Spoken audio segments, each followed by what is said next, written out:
যে নারী রমজান মাসে এই ৬টি জিকির করবে সে নারী পৃথিবীর মধ্যে সবচেয়ে বেশি ভাগ্যবতী ও সম্মানিত হবে। ওই নারী যদি বাবার বাড়িতে থাকে তাহলে বাবা ও ভাইয়ের রিজিকের মধ্যে আল্লাহ তাআলা প্রচুর বরকত দান করবেন। বাবার বাড়ির মানুষ ধনী হয়ে যাবে। আর যদি ওই নারীর স্বামীর সংসারে থাকে তাহলে স্বামী ধনী হবে।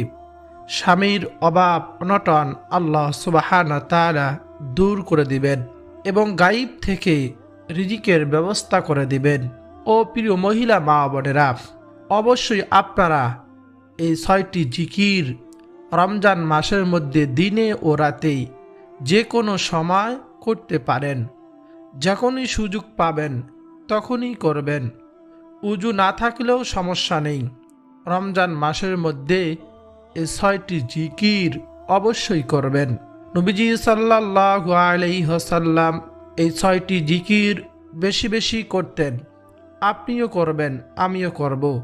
আল্লাহ তাআলা আপনার ভাগ্য পরিবর্তন করে দিবেন। আপনি যা চাইবেন আল্লাহ সুবহানাহু ওয়া তাআলা তাই দান করবেন। এই ৬টি জিকির করার মাধ্যমে আল্লাহ তাআলা তা দান করবেন।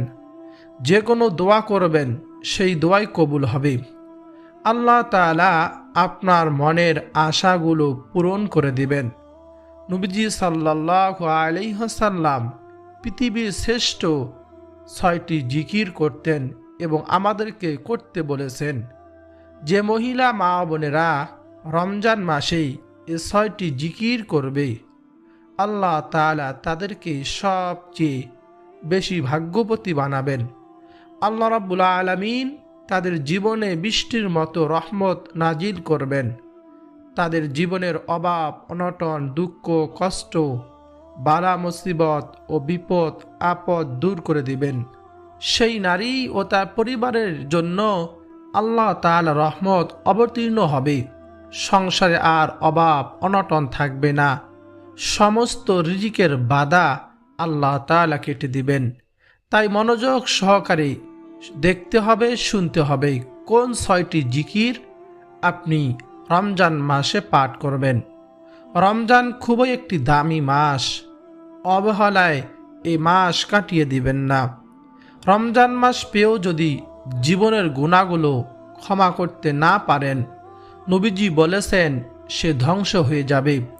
রমজান পরও যদি আপনি নিজের গুনাহগুলো ক্ষমা করতে না পারেন, আল্লাহ তাআলার কাছে মাফ করে নিতে না পারেন, তাহলে বড় ক্ষতি হয়ে যাবে। তাই এই পবিত্র মাহে রমজানে আপনি যদি এই ৬টি জিকির করেন আল্লাহ সুবহানাহু ওয়া তাআলা আপনার জীবনের গুনাহগুলো ক্ষমা করে দিবেন। আপনি শিশুর মতো নিষ্পাপ হয়ে যাবেন। এই জিকিরগুলো উজু থাকলেও করতে পারবেন, উজু ছাড়াও করতে পারবেন, কোনো সমস্যা নেই। আল্লাহ রাব্বুল আলামিন পবিত্র কোরআনুল কারিমের মধ্যে জিকির সম্পর্কে বলেছেন, তোমরা আমাকে স্মরণ করো, আমি তোমাদেরকে স্মরণ করব। আল্লাহ তাআলা বেশি বেশি জিকির করার নির্দেশ দিয়েছেন। নামাজের পর করতে পারেন। হাতে তাসবিহ নিয়ে এই জিকিরগুলো করতে পারেন। হাঁটতে চলতে উঠতে বসতে শুয়ে আছেন বসে আছেন যে কোনো অবস্থায় জিকিরগুলো করতে পারেন। উজু থাকুক বা না থাকুক আপনি সর্বদাই এই জিকিরগুলো করা যায়। পবিত্র কোরআনে ইবাদতের ক্ষেত্রে বেশি বেশি করার কথা স্পষ্টভাবে বলা না হলেও জিকিরের ক্ষেত্রে আল্লাহ তাআলা বলেছেন, হে ইমানদারগণ, তোমরা অধিক পরিমাণে আল্লাহ জিকির করো। তাই হাঁটতে চলতে উঠতে বসতে সব সময় জিকির করতে পারেন। এমনকি আমার প্রিয় মহিলা মা বোনেরা যখন পিরিয়ড অবস্থায় থাকেন তখন নামাজ রোজা আল্লাহ তাআলা রোজা পরবর্তীতে আদায় করতে হয়, নামাজ একেবারে মাফ করে দিয়েছেন। এই সময়ে তো আপনি এই ৬টি জিকির করতে পারেন, এতে কোনো সমস্যা নেই। ও প্রিয় মহিলা মা বোনেরা, আপনাদের বিশেষ দিনগুলোতে আপনি নামাজ না পড়লেও, রোজা না রাখলেও, বিশেষ করে আপনি এই 6টি জিকির ও দোয়া করতে পারেন। আল্লাহ সুবহানাহু ওয়া তাআলা পবিত্র কোরআনুল কারিমের মধ্যে বলেন, অধিক জিকিরকারী পুরুষ ও জিকিরকারী নারী, তাদের জন্য আল্লাহ সুবহানাহু ওয়া তাআলা প্রস্তুত রেখেছেন ক্ষমা ও মহা পুরস্কার। আল্লাহ তাআলা আরও বলেন, তোমরা আমাকে স্মরণ করো, আমি তোমাদেরকে স্মরণ করব, এবং শুকরগুজারি করো না, শুকরিয়া করো না। আল্লাহ জিকির হচ্ছে যাবতীয় ইবাদতের রূহ। আবু উসমান রহমতুল্লাহি আলাইহি বলেন, পবিত্র কোরআনুল কারিমের ওয়াদা অনুযায়ী যখন কোনো বান্দা বান্দি আল্লাহ তাআলাকে স্মরণ করে, তখন আল্লাহ তাআলা তাকে স্মরণ করেন। বলুন না সুবহানাল্লাহ। হযরত আবু হুরায়রা রাদিয়াল্লাহু তাআলা আনহু বলেন, রাসূলুল্লাহ সাল্লাল্লাহু আলাইহি ওয়াসাল্লাম বলেছেন, আল্লাহ তাআলা 7 ব্যক্তিকে আরশের ছায়ায় স্থান দিবেন ওই দিন, যেদিন আল্লাহ তাআলার আরশের ছায়া ছাড়া কোনো ছায়া থাকবে না। কাল কিয়ামতের ময়দানে আল্লাহ সুবহানাহু ওয়া তাআলা এই সূর্যটাকে মানুষের মাথার 2.5 হাত উপরে নামিয়ে দিবেন এবং সূর্যের মুখগুলো ঘুরিয়ে দিবে। মানুষ কাল কিয়ামতের ময়দানে, হাসরের ময়দানে মমের মতো গলতে থাকবে।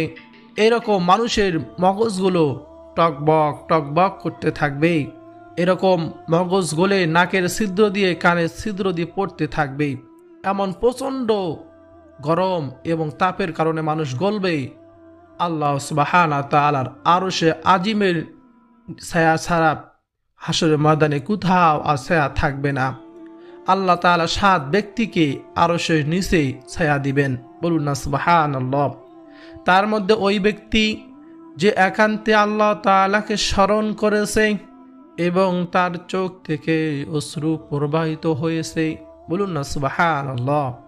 হযরত আবু সাঈদ খুদরি রাদিয়াল্লাহু তাআলা আনহু বলেন, রাসূলুল্লাহ সাল্লাল্লাহু আলাইহি ওয়াসাল্লাম বলেছেন, আল্লাহ তাআলার জিকির এত বেশি করতে থাকো যে লোকেরা যেন পাগল বলে।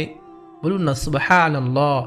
এত পরিমাণে সব সময় সর্বদা ঠোঁট নাড়িয়ে জিহ্বা দিয়ে আপনি যে জিকির করতে পারেন, লোকেরা বলে সে জানি কি বলে, সে পাগল হয়ে গিয়েছে, সব সময় কথা বলে থাকে, কিন্তু আপনি জিকির করতেছেন। বলুন না সুবহানাল্লাহ। এই পবিত্র মাহে রমাদান মাস, রহমত, মাগফিরাত, নাজাতের মাসে আমরা 6টি জিকির বেশি বেশি করব। যারা পবিত্র কোরআনুল কারীম পড়তে পারি না, তারা 6টি জিকির করব। যারা পড়তে পারি তারাও এই 6টি জিকির করব। এই 6টি জিকির হলো, 1 নম্বরে প্রতিদিন 100 বার সুবহানাল্লাহ পাঠ করবেন। 100 বার সুবহানাল্লাহ পাঠ করলেই 1000 সওয়াব লেখা হয় এবং 1000 গুনাহ মাফ করা হয়। সহিহ মুসলিম শরীফের হাদিস। কিন্তু এই পবিত্র মাহে রমজানে আল্লাহ তাআলা 70 গুণ বাড়াইয়া দিবেন। বলুন না সুবহানাল্লাহ। অর্থাৎ আমরা যদি প্রত্যেক দিন কমপক্ষে 100 বার সুবহানাল্লাহ পাঠ করতে পারি, আল্লাহ তাআলা 70,000 সওয়াব আমাদের আমলনামার মধ্যে দিয়ে দিবেন এবং 70,000 গুনাহ মাফ করা হবে। এই জন্য আমরা সকাল সন্ধ্যায় যে কোনো সময় পাবো, আমরা সুবহানাল্লাহ পাঠ করব। এই জিকিরগুলো এমন একটি জিকির যা আপনি কাজ করতেছেন, অফিস আদালতে, রান্নার, সংসারে, কৃষিকাজ, যে কোনো কাজ আপনি খুব ব্যস্ত রয়েছেন, কিন্তু মানুষের সামনে বসে থাকা অবস্থাও এই জিকিরগুলো করতে পারবেন। সুবহানাল্লাহ সুবহানাল্লাহ। সর্বদা সব সময় আল্লাহ তাআলা যেন আমাদের সবাইকে এই জিকিরটি করার তৌফিক দান করেন। সকলে বলি আমিন। 2 নম্বর জিকিরটি হলো আলহামদুলিল্লাহ। আলহামদুলিল্লাহ এমন একটি শব্দ, আল্লাহ তাআলার রিজিকের শুকরিয়া আদায় করার সংক্ষিপ্ত বাক্য হলো আলহামদুলিল্লাহ। আল্লাহ সুবহানাহু ওয়া তাআলা পবিত্র কুরআনুল কারীমের মধ্যে বলেন, যে বান্দি আমার রিজিকের শুকরিয়া আদায় করে আমি তার নিয়ামতকে আরও বাড়াইয়া দেই। যে নিয়ামতের শুকরিয়া আদায় করে না আমি তার নিয়ামতকে ছিনিয়ে নেই। এই জন্য যখনই আল্লাহ তাআলা নিয়ামতকে আমরা ভোগ করব, খাবো, আমরা আলহামদুলিল্লাহ শুকরিয়া আদায় করব।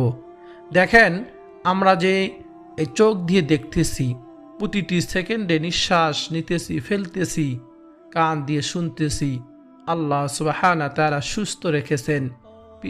এটাই হলো সবচেয়ে বড় নিয়ামত। সুস্থতা হলো সব থেকে বড় নিয়ামত। অসুস্থ হলেই বোঝা যায় সুস্থতা কত বড় নিয়ামত। এই জন্য আমরা বেশি বেশি আলহামদুলিল্লাহ আল্লাহ তাআলার কাছে শুকরিয়া আদায় করব। সর্বোত্তম দোয়া হলো আলহামদুলিল্লাহ, এবং যে আলহামদুলিল্লাহ বেশি বেশি জিকির করবে, কাল কিয়ামতের ময়দানে মিজানের পাল্লাকে এই আলহামদুলিল্লাহ ভারী করে দিবে। বলুন না সুবহানাল্লাহ। তিরমিজি শরীফের হাদিস। এজন্য সর্বদা আমরা আলহামদুলিল্লাহ বেশি বেশি পাঠ করব। আল্লাহ তাআলা যেন আমার সবাইকে সে তৌফিক দান করেন। সকলে বলি আমিন। 3 নম্বর জিকিরটি হলো লা ইলাহা ইল্লাল্লাহ। লা ইলাহা ইল্লাল্লাহ পৃথিবীর মধ্যে সব থেকে শ্রেষ্ঠ জিকির হলো, সব থেকে সর্বোত্তম জিকির হলো লা ইলাহা ইল্লাল্লাহ। প্রিয় দর্শক শ্রোতা, এই লা ইলাহা ইল্লাল্লাহ জিকিরটি আমরা বেশি বেশি করব। কাল কিয়ামতের ময়দানে, হাসরের ময়দানে আল্লাহ সুবহানাহু ওয়া তাআলা আমাদের নবী, বিশ্ব নবী, আখির নবী, নবী মুহাম্মদুর রাসূলুল্লাহ সাল্লাল্লাহু আলাইহি ওয়াসাল্লামকে আল্লাহ সুবহানাহু ওয়া তাআলা ডেকে ডেকে বলবেন, হে মুহাম্মদ সাল্লাল্লাহু আলাইহি ওয়াসাল্লাম, আমার সৃষ্টির মধ্য থেকে তোমার উম্মতের মধ্যকার এমন ব্যক্তিকে জান্নাতে প্রবেশ করান যে জীবনে একবার হলেও পাঠ করেছে লা ইলাহা ইল্লাল্লাহ এবং এর উপর ঈমান এনেছে, এর উপর মৃত্যুবরণ করেছে, তাকে জান্নাতে প্রবেশ করান। বলুন না সুবহানাল্লাহ। অন্য হাদিসে এসেছে, যে ব্যক্তি বলবে লা ইলাহা ইল্লাল্লাহ সে কাল কিয়ামতের ময়দানে জান্নাতে প্রবেশ করবে। বলুন না সুবহানাল্লাহ। একবার নবী মূসা আলাইহিস সালাতু ওয়াস সালাম আল্লাহ সুবহানাহু ওয়া তাআলাকে বললেন, হে আল্লাহ, আমাকে এমন একটি দোয়া, এমন একটি জিকির বাক্য শিখিয়ে দিন যা আমি তোমাকে ডাকবো, তোমার ইবাদত করব।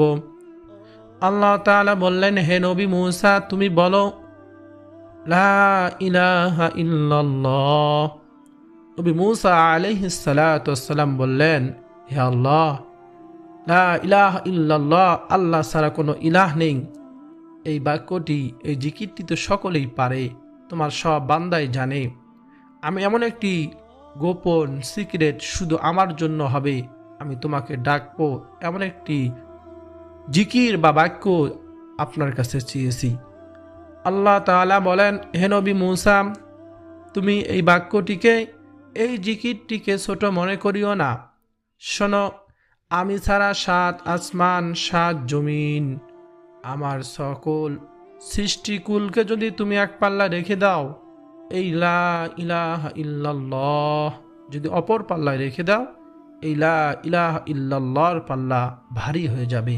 বলুন না সুবহানাল্লাহ। কত দামি জিকির হলো লা ইলাহা ইল্লাল্লাহ। এবং লা ইলাহা ইল্লাল্লাহ মাঝে মাঝে মুহাম্মদুর রাসূলুল্লাহ সাল্লাল্লাহু আলাইহি ওয়াসাল্লাম এই জিকিরটি যে বেশি বেশি করবে, মৃত্যুর সময় তার এই কালিমা নসিব হবে। বলুন না সুবহানাল্লাহ। তারপর 4 নম্বর জিকিরটি হলো সুবহানাল্লাহি ওয়ালহামদুলিল্লাহি ওয়ালা ইলাহা ইল্লাল্লাহু আল্লাহু আকবার। পৃথিবীর সকল কিছুর চেয়ে আল্লাহ তাআলা রসুলের কাছে অধিক প্রিয়। বলুন না সুবহানাল্লাহ। আমাদের নবী, বিশ্ব নবী, আখির নবী, নবী মুহাম্মদুর রাসূলুল্লাহ সাল্লাল্লাহু আলাইহি ওয়াসাল্লামের কাছে সব থেকে প্রিয় জিকির হলো, তাসবিহ হলো সুবহানাল্লাহি ওয়ালহামদুলিল্লাহি ওয়ালা ইলাহা ইল্লাল্লাহু আল্লাহু আকবার। আল্লাহ তাআলার কাছেও প্রিয়। সহিহ মুসলিম শরীফের হাদিস। 5 নম্বর জিকিরটি হলো সুবহানাল্লাহি ওয়া বিহামদিহি। সুবহানাল্লাহি ওয়া বিহামদিহি প্রতিদিন 100 বার পাঠ করলে সমুদ্র ফেনা পরিমাণও সগীরা গুনাহ থাকলেও তাকে মাফ করে দেওয়া হবে। সহিহ বুখারী ও মুসলিম শরীফের হাদিস। এই সুবহানাল্লাহি ওয়া বিহামদিহি আমরা কমপক্ষে প্রত্যেক দিন 100 বার পাঠ করব। তাহলে আল্লাহ তাআলা আমাদের সমুদ্র ফেনা পরিমাণও যদি সগীরা গুনাহ থাকে তাহলে মাফ করে দিবে। বলুন না সুবহানাল্লাহ। তারপর জিকিরটি হলো নবীজি বলেন সুবহানাল্লাহি ওয়া বিহামদিহি সুবহানাল্লাহিল আযীম। এই কালিমাগুলো, এই জিকিরগুলো জিহ্বায় উচ্চারণে সহজ, মিজানের পাল্লায় ভারী, আল্লাহ তাআলার নিকট অধিক প্রিয়। সহিহ বুখারী ও মুসলিম শরীফের হাদিস। বলুন না সুবহানাল্লাহ। তারপর যে ব্যক্তি সুবহানাল্লাহিল আযীম ওয়া বিহামদিহি পাঠ করবে প্রতিবারে তার জন্য জান্নাতে একটি করে খেজুর গাছ রোপণ করা হবে। তিরমিজি শরীফের হাদিস। বলুন না সুবহানাল্লাহ। একবার পাঠ করলে প্রতিবারে আলাদা আলাদা করে খেজুর গাছ রোপণ করা হবে। জান্নাতের খেজুর গাছ, জান্নাতি খেজুর গাছ, দুনিয়ার খেজুর গাছ নয়। আল্লাহ সুবহানাহু ওয়া তাআলা জান্নাত এমনইভাবে সাজিয়েছেন যার আমলের পাওয়ার যত বেশি হবে তার জান্নাতে অত সুন্দর হবে, সজ্জিত হবে। বলুন না সুবহানাল্লাহ। তারপর নবীজি সাল্লাল্লাহু আলাইহি ওয়াসাল্লাম বলেন লা হাওলা ওয়ালা কুওয়াতা ইল্লা বিল্লাহ হচ্ছে জান্নাতের গুপ্তধন সমূহের মধ্যে একটি গুপ্তধন। বুখারী ও মুসলিম শরীফের হাদিস। এজন্য লা হাওলা ওয়ালা কুওয়াতা ইল্লা বিল্লাহ আমরা বেশি বেশি পাঠ করব। যদি লা হাওলা ওয়ালা কুওয়াতা ইল্লা বিল্লাহ আমরা পাঠ করতে পারি, আল্লাহ সুবহানাহু ওয়া তাআলা শয়তানের ওয়াসওয়াসা থেকে আমাদেরকে হেফাজত করবেন। বলুন না সুবহানাল্লাহ।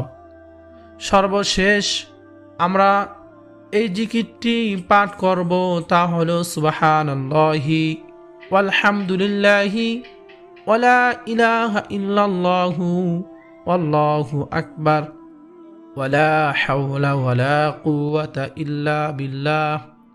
এই কালিমাগুলো হচ্ছে অবশিষ্ট নেক আমল সমূহ। বলুন না সুবহানাল্লাহ।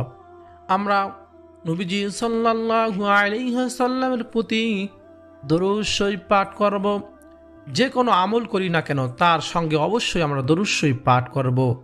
নবীজি সাল্লাল্লাহু আলাইহি ওয়াসাল্লাম হাদিসের মধ্যে বলেছেন, যে ব্যক্তি আমার প্রতি একবার দরুদ শরীফ পাঠ করবে আল্লাহ তাআলা তার প্রতি 10টি রহমত বর্ষণ করবেন, তার 10টি গুনাহ ক্ষমা করে দিবেন, 10 ধাপ আল্লাহ তাআলা মর্যাদা বাড়িয়ে দিবেন।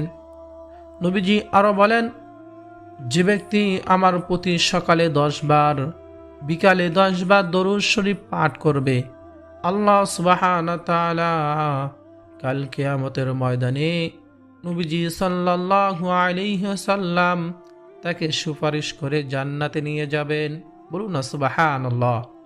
এজন্য দরুদ শরীফ বেশি বেশি পাঠ করব। সব থেকে ছোট দরুদ হলো সাল্লাল্লাহু আলাইহি ওয়াসাল্লাম আমরা পাঠ করব। আর যদি পারি দরুদ ইব্রাহিম, আমরা নামাজের মধ্যে যে দরুদটি পড়ে থাকি সে দরুদ শরীফটি পাঠ করার চেষ্টা করব। আল্লাহ সুবহানাহু ওয়া তাআলা তা জিকির করার জন্য মুমিনদেরকে নির্দেশ দিয়েছেন।